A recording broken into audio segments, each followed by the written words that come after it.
Bonjour les amis et bienvenue à ce spécial Halloween de Games & Roses. Aujourd'hui, nous allons recevoir des invités que vous connaissez bien. Vous allez avoir droit à des histoires paranormales, des histoires d'horreur. Mais en parlant d'histoire, est-ce que vous savez d'où provient Halloween? Halloween a des origines celtiques très anciennes, célébrées par des Celtes dans des régions qui constituent maintenant l'Irlande.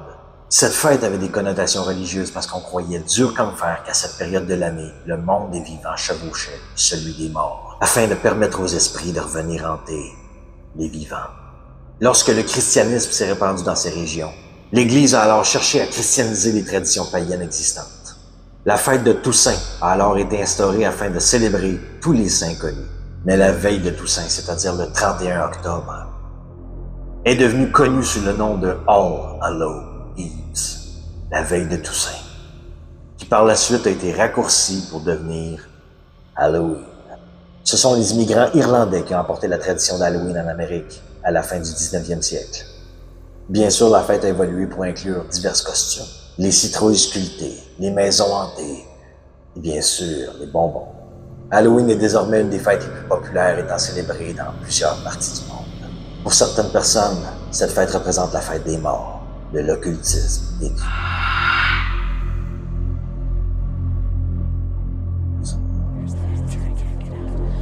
Donne-moi une seconde, je vais aller voir.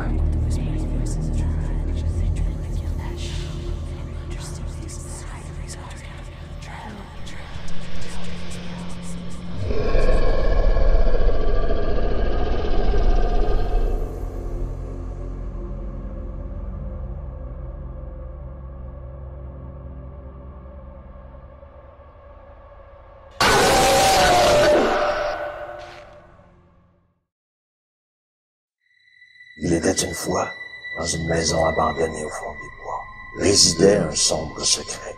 Les résidents du village racontaient des histoires horribles à propos de cette maison depuis des générations et des générations. Tout le monde au village racontait que cette maison-là était hantée par des esprits vengeurs. Mais par un soir d'Halloween, un groupe de jeunes a décidé d'aller voir si toutes ces histoires-là étaient vraies ou non. Ils avaient entendu parler d'une vieille légende, selon laquelle la maison aurait été construite sur un ancien cimetière indien, provoquant ainsi la colère des esprits ancestraux. Les jeunes se tenaient directement devant la porte de la maison et jusqu'au dernier instant, ils se sont demandé s'ils allaient finir par y entrer. L'un d'entre eux décida courageusement d'allumer sa lampe de poche et de tourner la poignée afin d'éliminer les sombres corridors. On y entendait des bruits très étranges émanant des murs de la maison. Et plus ils avançaient dans la maison, plus l'ambiance devenait oppressante. Soudain, une porte grinça, ouvrant sur une pièce sombre. À l'intérieur, ils découvrirent une collection d'objets servant à faire des rituels et des masques tachés de sang.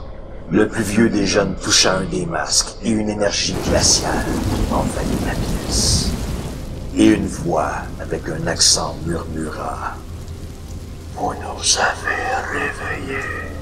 Pris de panique, les jeunes essayaient de s'enfuir, mais la porte était verrouillée. Les masques commencèrent à flotter dans les airs, et ces masques prenèrent vie sous les yeux terrifiés des jeunes. C'est alors que les esprits ancestraux se manifestèrent sous forme de guerriers indigènes. Peinture de guerre et lance à la main.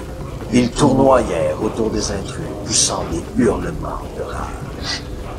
Le groupe, terrorisé, comprit alors qu'il devait apaiser les esprits pour espérer y échapper. Ils chantèrent alors des prières indiennes et remirent des cadeaux rituels trouvés dans la maison.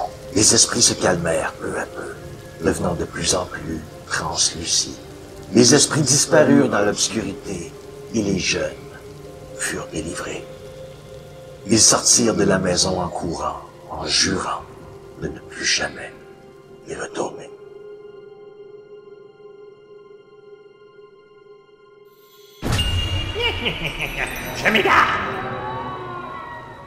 Chers amis, Gilles m'a demandé de vous raconter une histoire de peur pour l'Halloween. Je vais vous raconter l'histoire qui me terrifie le plus au monde et surtout une histoire vraie qui va nous faire réfléchir. On est le 13 octobre 1917 à Fatima, au Portugal.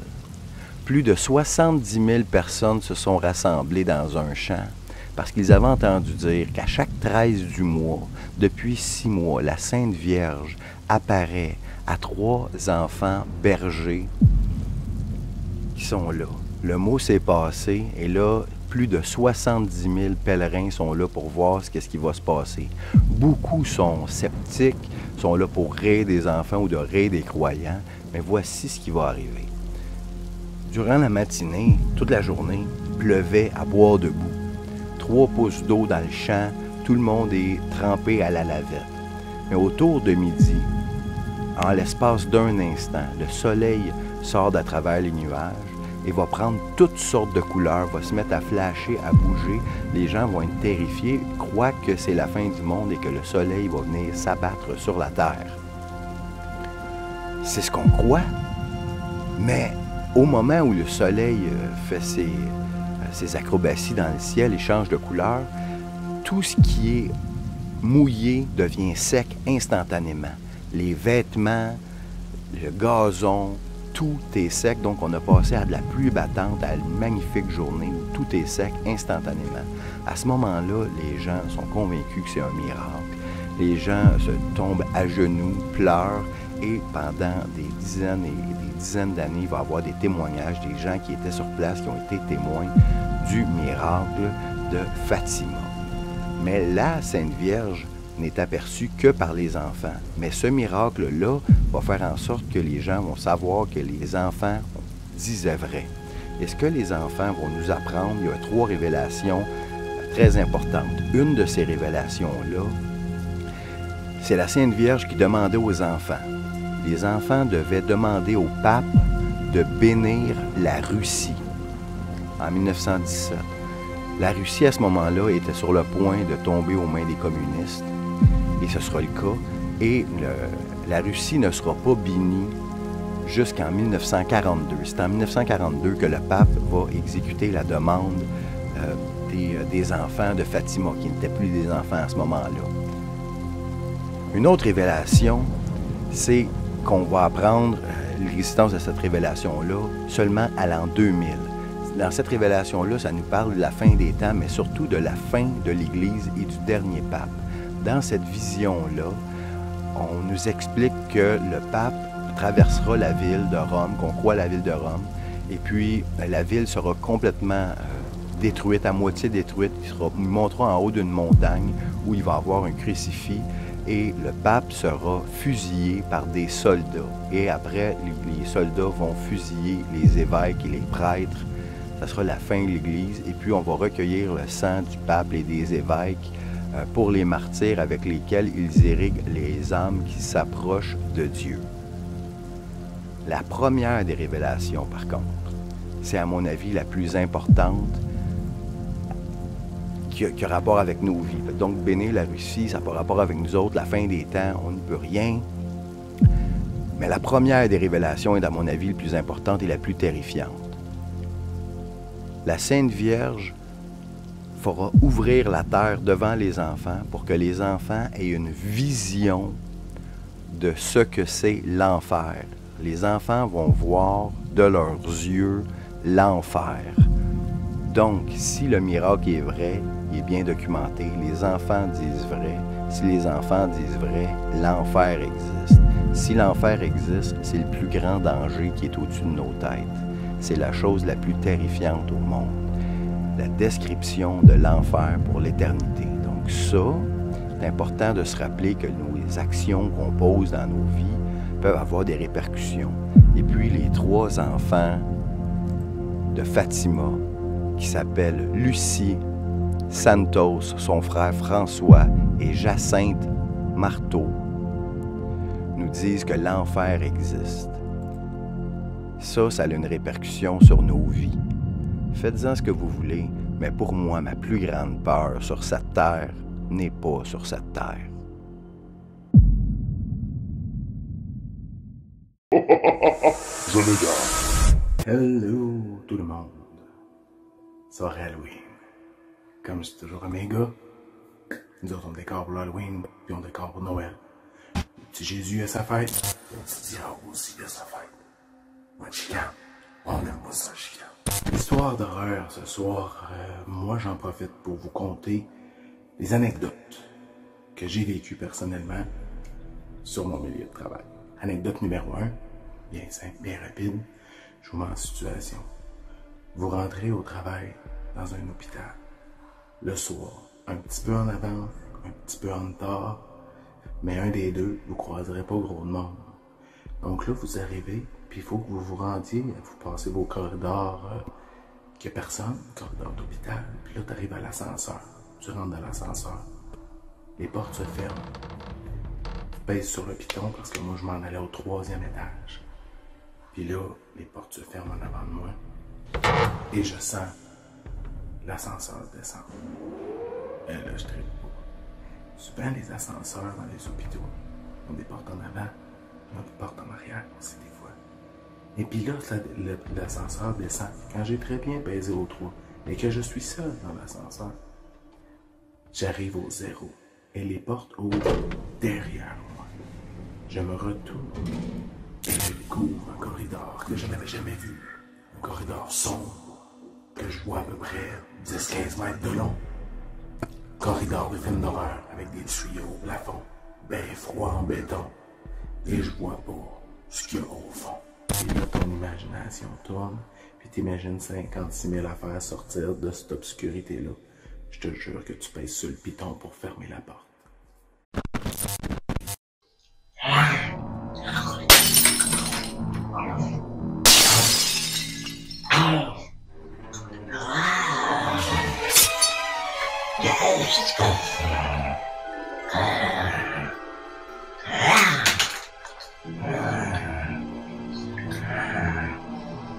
Vaccination.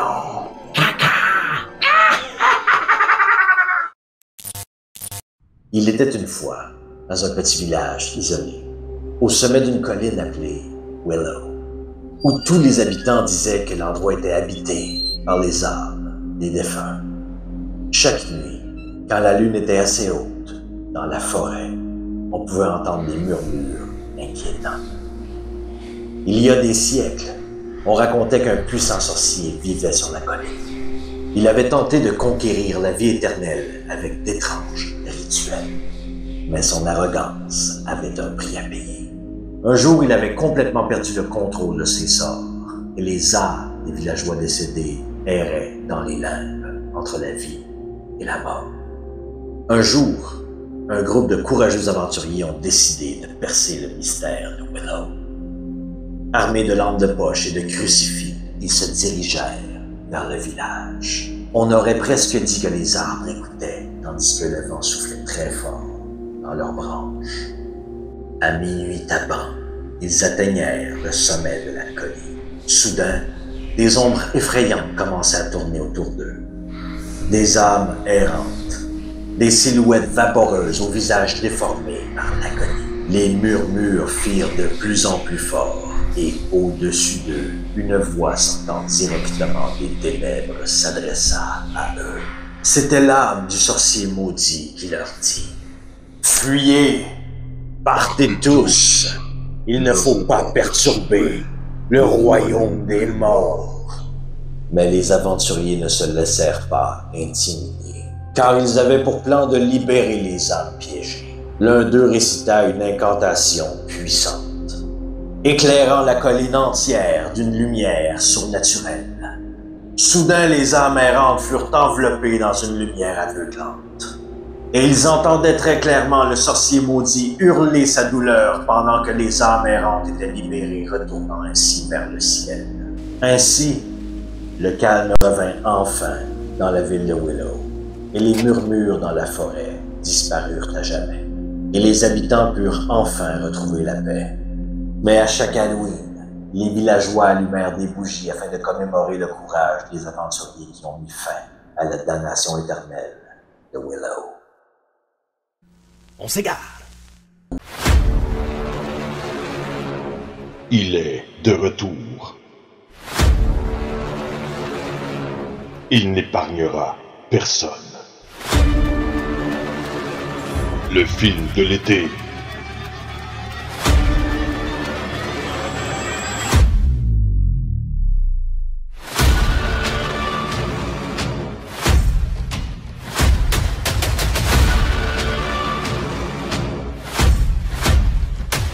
Il a un travail à faire. Il ne rigole pas.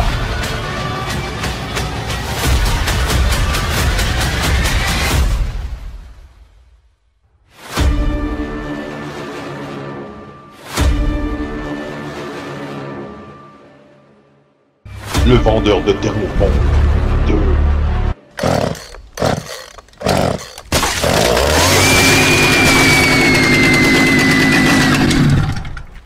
Il s'égare bientôt dans un cinéma près de chez vous.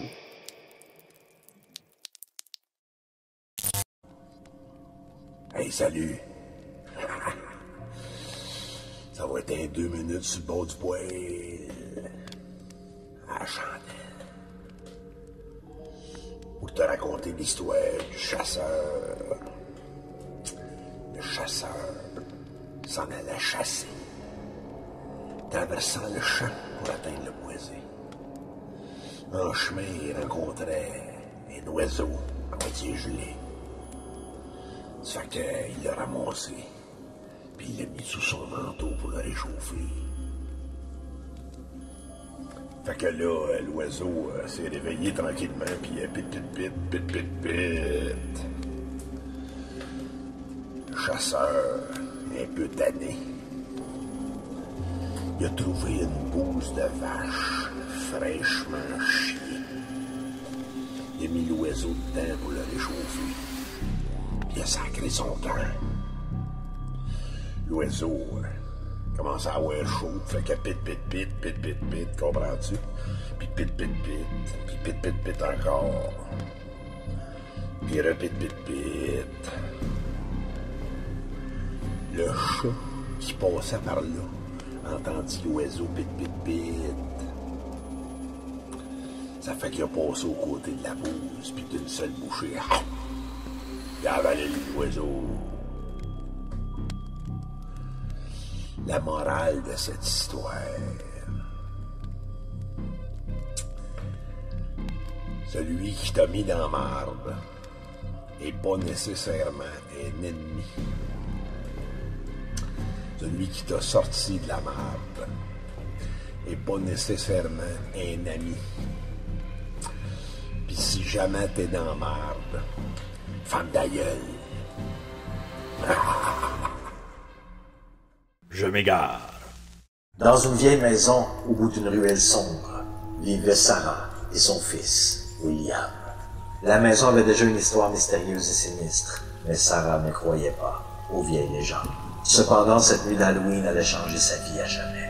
Le crépuscule s'installa et Sarah commença à préparer les décorations d'Halloween pour William. Il était impatient de sortir pour sa collecte annuelle de bonbons. Cependant, cette année, quelque chose était différent. William avait commencé à montrer des signes inquiétants dans son comportement. Il n'était pas rare que la nuit, William se mettait à parler seul, murmurant des mots totalement incompréhensibles et que personne ne pouvait déchiffrer. Au début, Sarah croyait que c'était seulement l'imagination fertile d'un enfant. Mais les nuits blanches qui se succédèrent pour le jeune enfant ainsi que ses yeux vitreux laissaient craindre le pire pour sa mère. Un soir, alors que la lune était haute dans le ciel et que les branches trop près de la maison grattèrent les fenêtres, Sarah entendit son fils parler tout seul dans sa chambre. Elle s'approcha silencieusement et tendait l'oreille. Les paroles étaient intelligibles.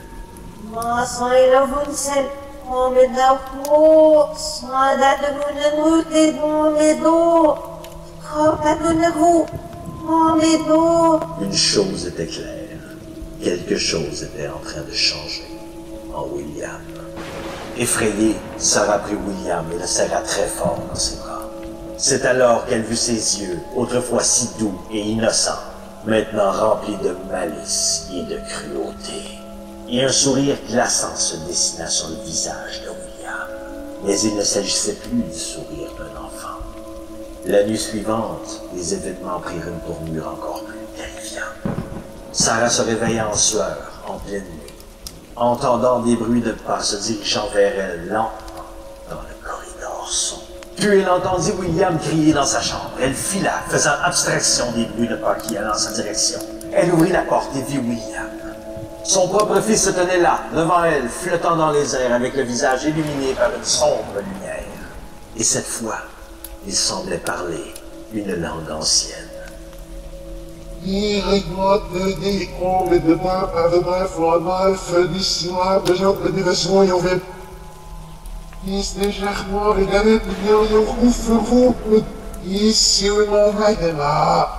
Sarah était terrorisée. Elle recula, sachant que cette chose n'était plus le fils qu'elle avait élevé. Elle appela alors le prêtre local afin qu'il vienne bénir la maison, espérant chasser pour de bon le démon qui avait pris possession de William. Mais quand le prêtre entra dans la chambre, il fut saisi d'une force invisible qui le projeta vers elle. Et Sarah avait compris qu'elle était seule en présence de cette force maléfique. Dans un geste totalement instinctif et complètement inexplicable, Sarah prit son fils dans ses bras et l'amena au grenier sombre. Elle avait déjà entendu parler d'un rituel ancien, d'un exorcisme désespéré. Pendant des heures, elle lutta verbalement contre le démon, récitant des prières anciennes et des incantations. L'obscurité se dissipait tranquillement. Et le sourire maléfique de William commençait à s'estomper. À l'aube, l'enfant revint à lui, effrayé et désorienté. Mais la maison portait encore les cicatrices de cette nuit d'Halloween. Car Sarah savait parfaitement que l'ombre qui la hantait cette nuit la suivrait probablement pour toujours. Mais elle était prête à tout pour protéger son fils. Car même un démon ne pouvait pas briser le lien entre une mère et son fils. Je m'égare. Une fois, j'ai joué à Ouija avec des amis, puis l'ampoule, elle se déplaçait super vite sur la planche. C'était fucké. Asti que j'ai eu l'Halloween. Asti que j'ai eu l'Halloween. Hey, j'ai eu ça, l'Halloween. J'ai eu tellement l'Halloween. Je m'égare.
Connue de la résistance. J'étais la lanceuse d'alerte la plus connue en 2020. On s'est rencontrés au parc La Fontaine. Je suis à la recherche d'un homme. Je me suis même déjà fait dire que je serais mieux avec un chien. C'est inacceptable. Je suis la lanceuse d'alerte la plus connue au Québec. J'ai fait un discours à Rimouski. Moi, si l'homme m'invite au restaurant, faut qu'il paye. Moi, j'aime les hommes galants, mais faut qu'il soit généreux aussi. Je suis entièrement libre, fait que je peux aller voir qui je veux. Quand me dérange pas trop, pourvu que tu es entre 18 et 112 ans. On s'est rencontrés au parc La Fontaine. Au parc La Fontaine. En 2020, j'étais la lanceuse d'alerte la plus connue au Québec.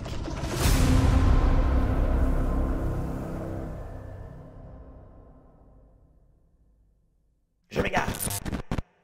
Maestro. Musique. là, ah, c'est mieux.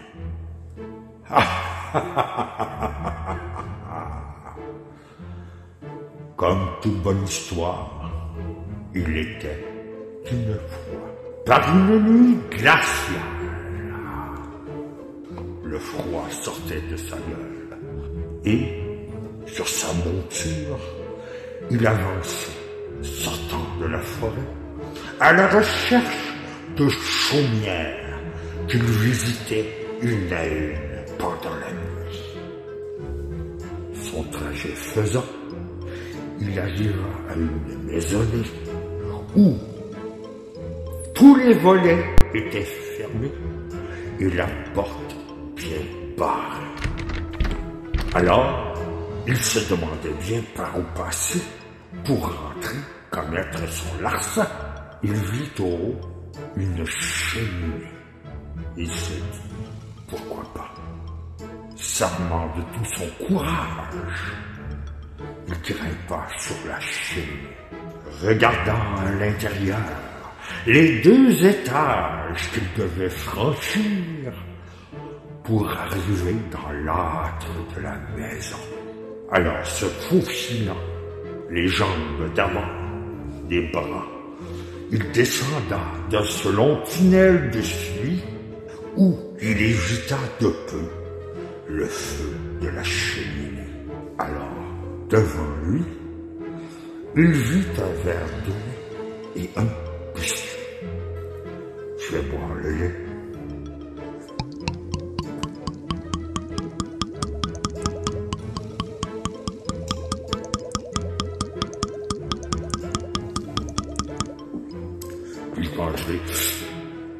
Je mangerai le biscuit plus tard, quand j'aurai faim.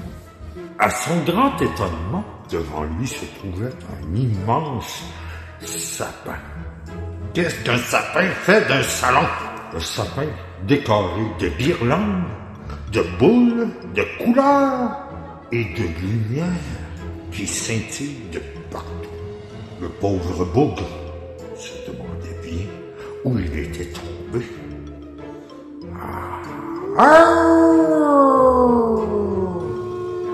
Soudain, derrière lui, il entendit une pluie.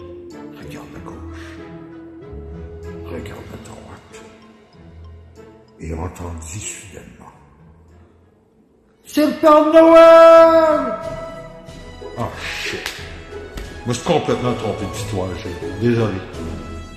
Désolé. J'aurais dû lire l'histoire avant de te raconter. Je m'en prendrai l'année prochaine. Ça n'a pas de sens. Désolé. Je me garde. Jeune madame qui avait très bien compris, puis ça nous arrive. Je travaille avec des démences, des gens qui ont des démences, l'Alzheimer et tout. Mais malgré la démence et tout ça, il y en a qui sont wise pareil. Puis j'avais une madame, puis elle avait compris comment avoir de l'attention. Elle jouait sa démence un petit peu. Tu sais, dans le genre, nous disait, je t'ai écarté. Je sais pas où je m'en vais. Et où ma chambre? Puis là, ben, moi, je l'ai testé quelques fois pour le fun. Parce que j'avais un doute raisonnable, disons. Puis j'y pointais le côté opposé de sa chambre ou un autre corridor. Puis elle était là.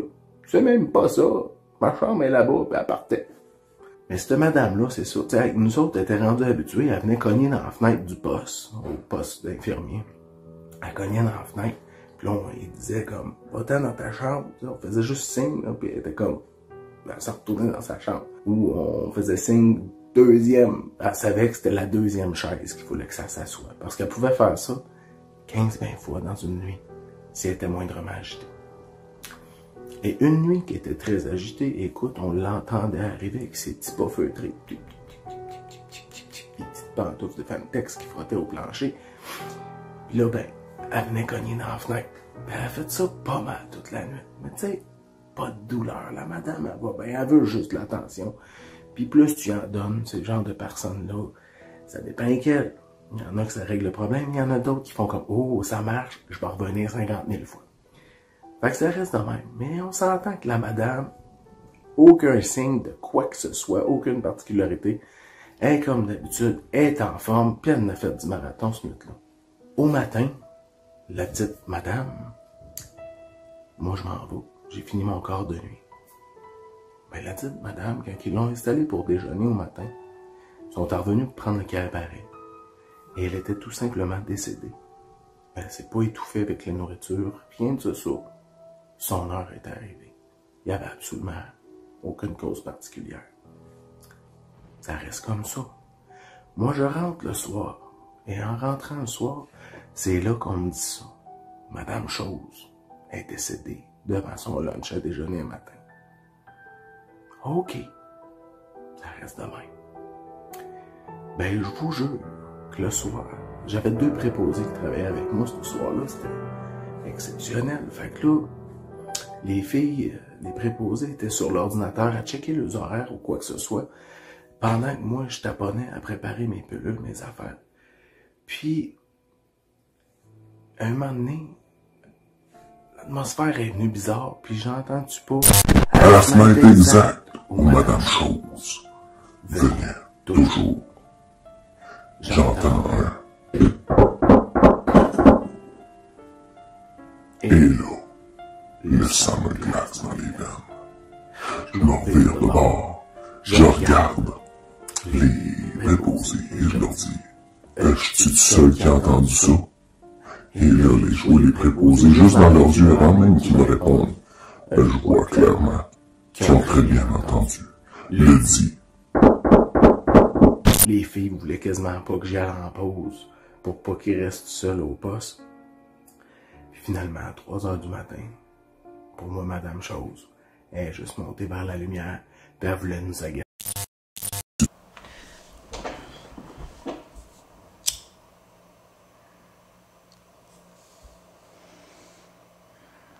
Asti que j'haïs l'Halloween.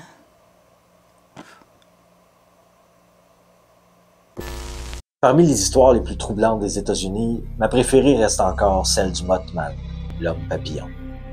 Selon les récits, le Mothman serait une créature ailée avec des gros yeux rouges, qui a été associée à une série d'événements étranges et inexpliqués en Virginie occidentale. La légende raconte que le simple fait de rencontrer la créature était gage de sinistre, de catastrophe, et que cette créature pouvait prédire l'avenir. Le premier signalement du Mothman a été fait par 5 hommes, le 15 novembre 1966. Alors que ces 5 personnes-là se trouvaient à proximité d'une usine d'armement de la Deuxième Guerre mondiale à Point Pleasant. Les 5 personnes ont témoigné exactement la même chose, avoir rencontré une grande créature ailée avec des yeux rouges. De novembre 1966 à décembre 1967, de nombreux résidents de Point Pleasant ont signalé avoir vu la créature. Plusieurs témoignages affirment que l'homme papillon aurait des ailes de 3 à 4 mètres de long. Plusieurs personnes qui ont rencontré le Mothman ont par la suite eu des visions, des prophéties. L'une de ces prophéties était que le pont de Silver Bridge à Point Pleasant allait s'effondrer. Évidemment, ces gens ont tous passé pour des fous et personne n'en a tenu compte.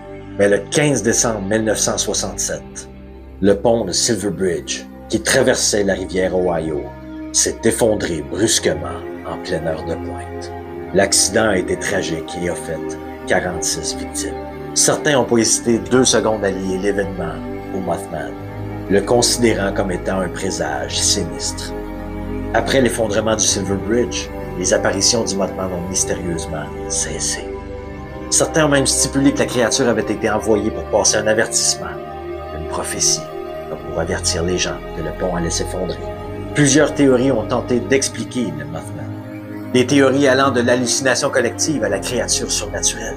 Certains ont dit que c'était un oiseau migrateur mal identifié, tandis que d'autres y voient une créature extraterrestre ou une manifestation paranormale. Depuis, l'histoire du Mothman est devenue une légende urbaine célèbre. Et cette histoire a fait le tour du monde après la publication du livre The Mothman Prophecies, publié par John Keel en 1975. Le mystère autour du Mothman persiste encore aujourd'hui. Il reste encore l'une des légendes les plus mystérieuses de l'histoire des États-Unis. Je m'égare. Sur vos visages, la déception que je lis. Mais malheureusement pour vous, vous ne pouvez fuir. Dans le reflet du miroir, vous pouvez y voir mon regard. Vous côtoyez vous-même le désespoir. Oh, mais qu'avons-nous ici? De pauvres fous croyant éviter la grande tragédie. Voyons, vous savez de quoi je parle ici, de flammes, d'enfer, de vapeur, de démons et de temps gris. Mais si l'envie vous prend de vous repentir, pour un pardon que vous ne pouvez obtenir, de la colère du grand Seigneur Rouge, vous devrez consentir. Je m'égare.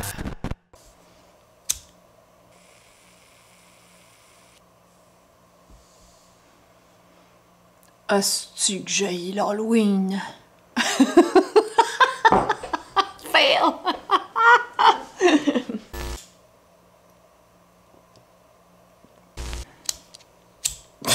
Calice!